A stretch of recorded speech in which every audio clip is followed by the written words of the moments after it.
welcome to another show on Nebo TV. My name is Agbaje Onome. It's a great pleasure to have us here once again. And today I'm going to talk about what Rufai, the Kaduna State Governor, said about dialoguing with herdsmen. The stance of the Kaduna State Governor Nasir El-Rufai against holding dialogue with bandits and criminal herdsmen gained widespread support as regional youths and individuals slammed the idea. Recently, El-Rufai wants leaders to stay off dialoguing with terrorists. This came as a result of the meeting held with the Fulani Herdsmen by the Muslim cleric Abubakar Gumi, who had proposed peace deal with the kidnappers terrorizing the country, especially the northwestern zone. Gumi had led a group of Muslim cleric and law enforcement agents to bushes in the central and southern senatorial district of Kaduna State to meet with communities of Fulani herdsmen allegedly breeding the main population of kidnappers and bandits in a bid to persuade them against vices. But El-Rufai, in an interview, argued that a Fulani herdsman that used to earn 100,000 naira every year through sale of cattle but now makes millions of naira from kidnapping would find it difficult to give up the heinous act. According to El-Rufai, bandits killing people and burning houses should not be pardoned. The governor blamed the lingering criminal activities on lack of cooperation among some Northwest governors in the fight against banditry. This is quite interesting as it seems that El-Rufai has learned from the past. Few years ago, it was alleged that El-Rufai held a meeting with these Fulani herdsmen and proposed financial support to them. According to him, federal government agreed to compensate them financially in order to stop their illegal act. He even went further to call all herdsmen from different African countries like Mali and a host of others to come to Nigeria and be compensated, an act that is so inappropriate. Has Nigeria been able to provide for its citizens, how much more to give financial support to other countries? Unfortunately for El-Rufai back then, the dialogue didn't go well. He failed in his plans because the herdsmen did not stop at their game, which bettered the recent happenings now. And because his plans failed, he is now sending warnings to others. When El-Rufai was questioned about the dialogue and compensation given to the Fulani herdsmen and how they still went about killing innocent citizens in the north, El-Rufai replied by saying they were not herdsmen but bandits. He seemed to realize that what he did was wrong to dialogue with the terrorists. First of all, giving out money to bandits and criminals in order to stop their illegal act, is that the best thing to do to stop terrorism in the country? An average Nigerian man is living in abject poverty, and yet we celebrate terrorists by making them special and giving them financial support. No sooner had El-Rufai made his position known, then Ijaw Youth Council and the Civil Liberty Organization expressed their support for him.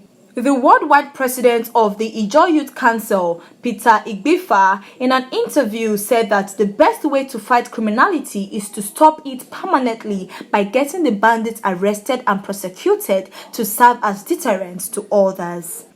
According to Peter Igbefa, which is very true, some of these peace processes does not help because if they bring out the bandits, they will pretend to have repented and then go back to the bush. Of course, they will not return the actual arms. They will just go to the bush and bring some toys while the real guns and weapons are hidden inside the bush. There and there, any little money given to them for the peace deal, they would rather use it to beef up their arms. Also, in addition, the South-South zonal leader of CLO, Steve Ogbodokwe, argued that the herdsmen had committed heinous crimes, stressing that the best way to end the menace was to get the bandits arrested and prosecuted. The Human Rights Writers Association of Nigeria also joined the list of those against the proposed negotiation with criminals. This particularly chided the Minister of Information and Culture, Lai Mohammed, for backing Abubakar Gumi meeting with bandits.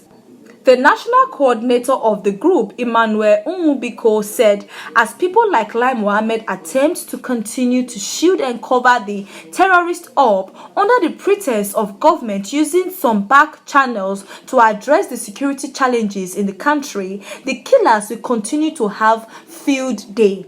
And that is true. The more they cover them up, the more they have strength to operate. In my previous episode, I talked about how we should look at the root cause of this whole issue. It shouldn't be surprised when we will find out that some of these Fulani herdsmen are being sponsored by our top political leaders in the society. In a similar way, the indigenous people of Biafra, IPOB, dismissed any peace deal with bandits. The IPOB, which accused Gumi of comparing bandits with freedom fighters like Biafra and Oduduwa Republic, said the cleric had either lost touch with reality or was being economical with the truth. More opposition to Gumi came from former president of Southern Kaduna People's Union, Solomon Musa, who declared that no government should negotiate with bandits, just as Miyetti Allah Cattle Breeder Association of Nigeria declared its support for the cleric. Musa said that any government negotiating with terrorists who had maimed, raped and killed innocent people would only be giving a stamp of approval to the illicit act committed by them. It seems that the society has finally realized the dialogue and compensating these terrorists is not the best way, but rather strategize to prosecute these criminals. But while the debate is on, Senator Yahaya Abdullahi in an interview said the federal government should not play any role in resolving such matters. The presidency had opposed a recent directive by the Ondo state government that criminal Fulani herdsmen who were not registered with it should quit Ondo Forest Reserve. President Muhammadu Buhari, through his senior special assistant on media and publicity, Malam Garba Shehu, expressed its disagreement with the Ondo state governor, Rotimi Akeredolu. But the senator observed that the federal government is too distant to resolve every communal dispute everywhere. Intercommunal disputes should be resolved by the people in the area, according to the senator. As a matter of fact, the federal government will be neglecting its duties if it refuses to address this issue. This is not just some communal dispute. Lives have been destroyed, properties gone. It is beyond an area or state issue. This is a case of a country. It is not just happening in one state, but in all states of the country. The federal government needs to speak about this. The leaders should come together. It is time for everyone in Nigeria to unite and plan together, not for some group of people to dialogue with the terrorists. Even in the north, Boko Haram is ravaging homes, properties, lives. It is not just about herdsmen, it is about the security of the country. So I would love to ask this question. Are you of the opinion that the federal government should sit back and leave this issue for the community to settle, or do you think it should involve the federal government? Please drop your comment in the comment section below and also tell us your opinion about this whole issue.